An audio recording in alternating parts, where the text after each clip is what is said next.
మీద చాలా మంది అయితే యాక్షన్ అయితే తీసుకుంటున్నారు. ఇప్పుడు అన్వేషణ చూడొచ్చు, అలాగే పోలీసులు చూసుకోవచ్చు. దీని మీద మీ అభిప్రాయం ఏంటి? బెట్టింగ్ యాప్ అనేది ప్రధానంగా యాక్చువల్గా ఏంటంటే మనము దీని గురించి అసలు మాట్లాడుకోవాల్సిన అవసరం కూడా రాకూడదు. ఎందుకంటే బెట్టింగ్ అనేది యాక్చువల్గా ఏంటంటే ఒకప్పుడు కొంతకాలం మనం వెనక్కి వెళ్తే అంటే సొంతంగా రూపాయి సంపాదించలేని వాళ్ళు, చదువు లేని వాళ్ళు, ఎక్కువగా రూపాయి జనరేట్ చేయలేని వాళ్ళు, ఏ పని చేయలేని వాళ్ళు, బ్రెయిన్ ఉపయోగించి డబ్బులు సంపాదించలేని వాళ్ళు ఎక్కువగా ఈ కాయరాజా కాయ అంటాం. మనం పచ్చిగా మాట్లాడుకుంటే కాయరాజా కాయ అంటాము, బొమ్మ బొరుసు అంటాము. దీనికి రకరకాల పేర్లు ఉన్నాయి యాక్చువల్గా. అలాంటి వాళ్ళు ఇంతకుముందు అది జనరల్గా ఏంటంటే అది చాలా అప్డేట్ అవుతూ వచ్చింది. యాక్చువల్గా బెట్టింగ్ అనేది ఇప్పుడు ఏంటంటే మన దురదృష్టకరం ఏంటంటే ఈ బెట్టింగ్ పెట్టే వాళ్ళలో సాఫ్ట్వేర్ ఇంజనీర్స్ ఉన్నారు, ఎక్కువగా మన బాగా చదువుకున్న వాళ్ళు ఉన్నారు, అంటే పెద్ద పెద్ద ఉద్యోగాలు చేసే వాళ్ళు ఉన్నారు, డాక్టర్స్ ఉన్నారు, లెక్చరర్స్ ఉన్నారు. ఇటువంటి వాళ్ళు కూడా ఏంటంటే ఈజీ మనీకి అలవాటు పడి వాళ్ళ కుటుంబాలను చిన్నాభిన్నం చేసుకుంటూ లక్ష పెడితే 10 లక్షలు వస్తుంది, 10 లక్షలు వస్తే ₹1,00,00,000 వస్తున్నాయి అని పెడితే ఏంటంటే దీన్ని ఈజీ మనీ కింద తీసుకుని అలవాటు పడుతున్నారు. ముఖ్యంగా ఏంటంటే దీనికి ప్రమోట్ చేసే సోషల్ మీడియా ఇన్ఫ్లుయెన్సర్స్ యాక్చువల్గా సోషల్ మీడియా ఇన్ఫ్లుయెన్సర్స్ అనేది యాక్చువల్గా ఏంటంటే వాళ్ళకు ఒక గొప్ప వరం ఏంటంటే చాలామంది సొసైటీ గురించి బాధపడే వాళ్ళు, సొసైటీలో మేధావులు, ఎక్కువగా తెలిసిన వాళ్ళు, బాగా చదువుకున్న వాళ్ళు కూడా సొసైటీకి వాళ్ళ ఫేస్ తెలియదు. సొసైటీలో వాళ్ళు చాలామంది మన పక్కన నడుస్తుంటారు కానీ చాలా గొప్ప వ్యక్తులు ఉంటారు, వాళ్ళు ఎవరో మనకు వాళ్ళ పేరు తెలియదు, వాళ్ళ ముఖం తెలియదు.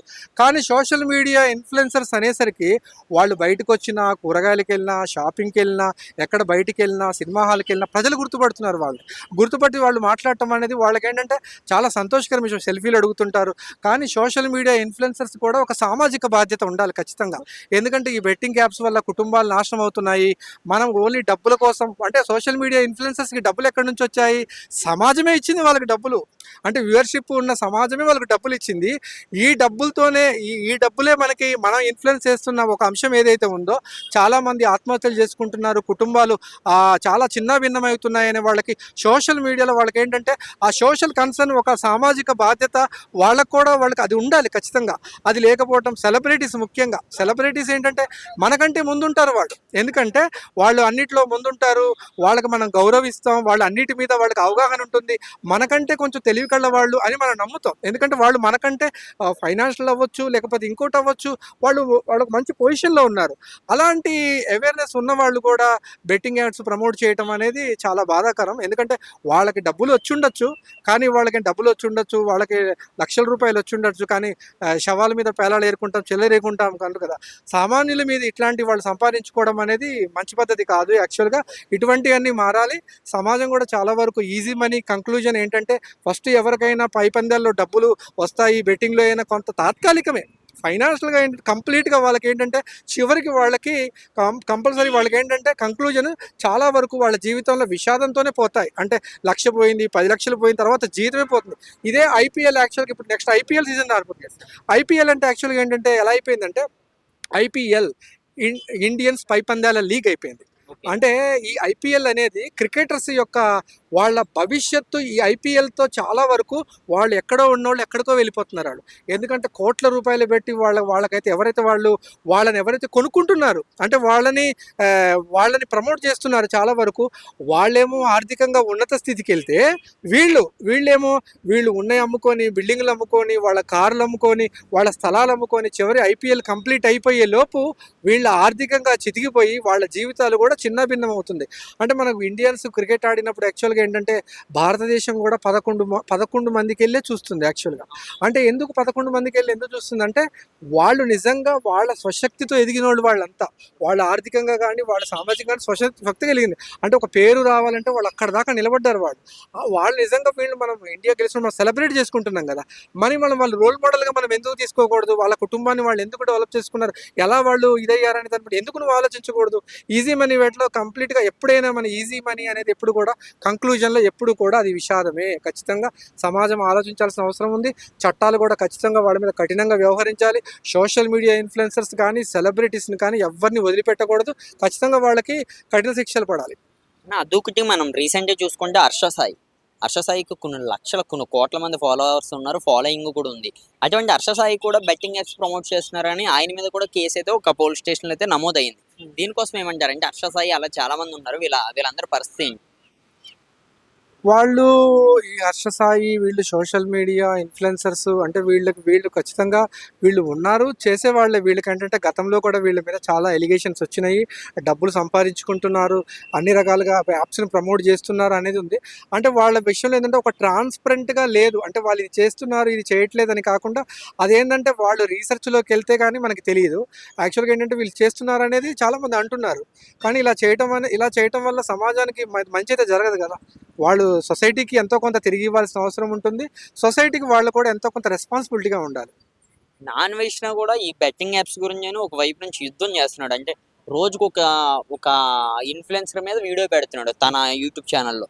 అది కూడా చాలా ఎళ్తుంది. అంటే 1,000,000, 2,000,000, 3,000,000 వరకు వెళ్ళిన వీడియోస్ కూడా ఉన్నాయి. ఇప్పుడు నాన్ వేషన్ గురించి మీరేం చెప్తారు? నాన్వేషణ అనేది సోషల్ మీడియా ఇన్ఫ్లుయెన్సర్స్ ఉన్న వయసులో నాన్వేషణ అనేవాళ్ళు చాలా ప్రత్యేకమైన మనిషి. ఎందుకంటే ఆయన ఇక్కడి నుంచి ఏ దేశ విదేశాల్లో ఎక్కడ వీడియో చేసినా అరే భారతదేశం అంటే ఈక్వల్ టు చీటర్స్ అంటున్నారు, భారతదేశం అంటే పచ్చి మోసగాళ్ళు అంటున్నారు, ఇక్కడ కరప్షన్ మీరే చేసుకొని మీరే అన్యాయం అయిపోతున్నారు, దేశ విదేశాలు చూడండిరా ఎలా బాగుపడ్డాయో అని ఒక రకం నుంచి ఆయనకి సామాజిక బాధ్యతగా ఆయన బాధపడతారు, ఇన్ఫర్మేషన్ ఇస్తారు.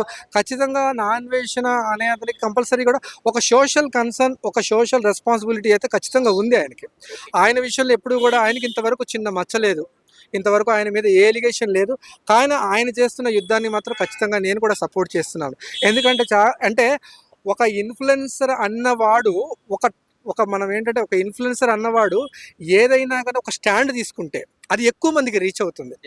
ఇప్పుడు ఏంటంటే సోషల్ మీడియా ఇన్‌ఫ్లుయెన్సర్ కాబట్టి, అందులో చాలా బలమైన ఇన్‌ఫ్లుయెన్సర్ కాబట్టి ఈ కేసు దీని మీద ఖచ్చితంగా ఇంతవరకు ఇంతమంది మాట్లాడుకుంటున్నారంటే అతను ఇన్‌ఫ్లుయెన్సర్ కాబట్టే.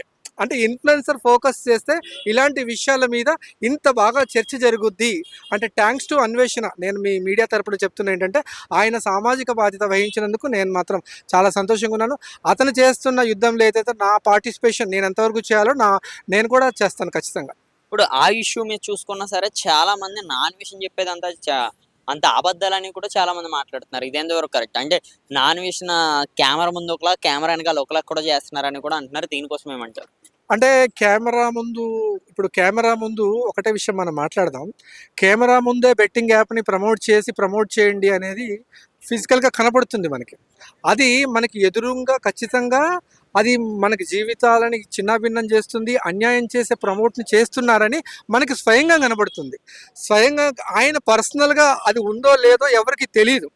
అంటే ఆయన ఏం చేస్తున్నారని ఇన్‌సైడ్‌గా తెలీదు. అసలు దాన్ని తెలియని దాని గురించి మాట్లాడడం ఎందుకు?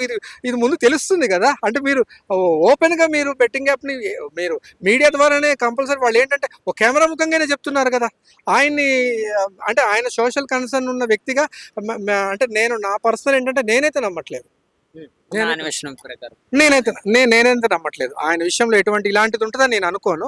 ఆయనకు సామాజిక బాధ్యత ఉందని నేను అనుకుంటున్నాను ఖచ్చితంగా. మరొకటి ఇప్పుడు ఎవరైతే బెట్టింగ్ యాప్స్ చేస్తున్నారో చాలా మంది మీద దగ్గరలో ఒక 20-30 మంది మీద కేసులు నమోదైనయి. అలాగే అందులో ఒక 5, 6 మెయిన్ తలకాయలు ఎవరైతే ఉన్నారో మెయిన్ ఇన్‌ఫ్లుయెన్సర్స్ కూడా జైలుకైతే ఎళ్లారు.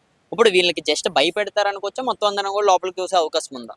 అంటే మనకిప్పుడు భారతదేశంలో ఏంటంటే కేసులు అనేవి సర్వసాధారణం. కేసులు పెట్టడము, జైలుకెళ్ళడం అనేది సర్వసాధారణం. కానీ శిక్షల వరకు వెళ్తుందా లేదా అన్నదే ఆలోచించాల్సిన విషయం. అంటే గవర్నమెంట్ దాన్ని నిజంగా బాధ్యతాయుతంగా తీసుకొని ఈ యాప్ వల్ల చాలా ప్రమాదం ఉంది. వీళ్ళు చేసింది క్షమించరాని తప్పు. ఇది చాలా చిన్న విషయం కాదు. చాలా పెద్ద తప్పు అని సమాజంగా అని గవర్నమెంట్ గాని తీసుకుంటే ఖచ్చితంగా పెద్ద శిక్షలు పడే అవకాశం ఉంది. శిక్ష పడాలి కూడా. అంటే శిక్ష పడినప్పుడే కదా ప్రజలకి బాధ అనేది తెలుస్తుంది. అది వేరే వాళ్ళు భయపడతారు కదా! ఈ కేసుకి శిక్షకి చాలా గ్యాప్ ఉంది ఈ మధ్యలో. ఈ గ్యాప్‌ని కూడా ఫిల్ చేయాలి. ఇప్పటి వరకు మనం చూసుకుంటే చాలా బెట్టింగ్ యాప్స్ ప్రస్తుతానికి ఐపీఎల్ స్టార్ట్ అవ్వకముందు చాలా ఉన్నాయి. వీళ్ళు జస్ట్ టెలిగ్రామ్ అంటున్నారు. నెక్స్ట్ ఐపీఎల్ సీజన్ అనేది చాలా బేవచ్చమైన బెట్టింగ్ జరుగుతుంది. మన తెలుగు 2 రాష్ట్రాల్లోని. దీనికి ఎటువంటి కట్టుబాట్లు తీసుకునే అవకాశం ఉంది గవర్నమెంట్? అంటే గవర్నమెంట్ తీసుకున్న దానికంటే కూడా గవర్నమెంట్‌ని ఇప్పుడున్న కోట్ల మంది ప్రజల్ని గవర్నమెంట్ ఎంతవరకు ప్రభావితం చేస్తది? ఎంతవరకు ప్రభావితం చేయగలుగుతుంది? అంటే వాళ్ళకేంటంటే what is right, what is wrong అనేది వాళ్ళకు ఒక పర్సనల్ ఒపీనియన్ ఉండాలి గదా! మనిషికి పర్సనల్ ఒపీనియన్ ఉండకుండా గవర్నమెంట్ దీన్ని ఖండించాలి, గవర్నమెంట్ దీన్ని మొత్తం వ్యవహరించాలంటే గవర్నమెంట్ వల్ల కూడా కాదు. గవర్నమెంట్ వల్ల కూడా కదా. గవర్నమెంట్ ఏంటంటే వాళ్ళ బాధ్యతగా ఇలా చేస్తే కేసులు ఎంతవరకు పెట్టాలో, లేకపోతే అప్లికేబుల్ వాళ్ళకి ఏదైతే యాక్ట్ ప్రకారం వాళ్ళకైతే ఎలాంటి శిక్షలు ఉన్నాయో అంతవరకు చేయగలుగుతుంది. కానీ మీరు ఇది చేయండి అనే అవేర్నెస్ ప్రోగ్రామ్స్ గవర్నమెంట్ చేస్తుంది, చెయ్యాలని కూడా మనం ఆశించకూడదు. సెల్ఫ్గా వాళ్ళకు ఉండాలి, ఆ డిసిప్లిన్ అనేది, ఆ క్రమశిక్షణ అనేది వాళ్ళకు ఉండాలి. ఓకేనా, ఓవరాల్గా మీరు బెట్టింగ్ యాప్స్ని ప్రమోట్ చేస్తారు అంతే, 10 మందికి వాడమని చెప్తారా, దాన్ని అక్కడితో ఆపమని చెప్తారా? అసలు బెట్టింగ్ యాప్ అని ప్రమోట్ చేయడం అనేది నాకు తెలిసి బుద్ధున్నవాడు ఎవడు ప్రమోట్ చేయడు. ఎందుకంటే బెట్టింగ్ యాప్స్ వల్ల ఎంతమంది ఆత్మహత్యలు చేసుకుంటున్నారో, కుటుంబాలు చిన్నపిల్లలు చిన్నభిన్నం అవుతున్నాయో, ఉన్న చిన్నపిల్లలతో సహా కుటుంబంతో ఆత్మహత్యలు చేసుకుంటున్నారో, అంటే ఇది ఏంటంటే ఒక కనపడని వైరస్ లాగా ఇది ఏంటంటే చాలా వరకు వీళ్ళ జీవితాలను చిన్నభిన్నం చేస్తున్నప్పటికీ ఇట్లాంటివి ఒక మనిషి ప్రాణం పోయిందంటే చిన్న విషయం కాదు కదా. అంటే ఇది చిన్న విషయం కాదు కదా, ఇంతమంది ప్రాణాలు కోల్పోతున్నారు అనేది ఇది చిన్న విషయం కాదు కదా. ఖచ్చితంగా ఏంటంటే వీళ్ళు బెట్టింగ్ యాప్స్ ప్రమోట్ చేయకూడదు అంటాను నేను. థ్యాంక్ యూ అన్న.